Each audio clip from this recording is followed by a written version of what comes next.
Hello, I'm in a 2011 Toyota Prius and I'm going to show you how to open the hood. So from the driver's side here, you should see a lever with a little resistance behind it that you pull and hear like a pop. So it should be unlatched now.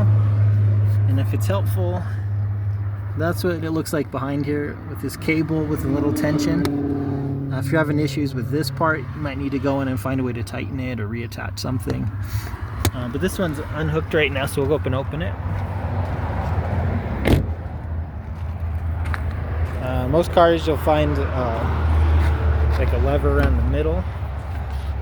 So it's right here, you can kind of see it. So I'm just pushing up and lifting up the hood. So again, that was the lever here, which was connected to this. If you're having some sort of issue, you might need a little WD-40 or a replacement part on something here, or something tightened through all these cords and attachments. But I hope this was helpful. Hope you have a wonderful day.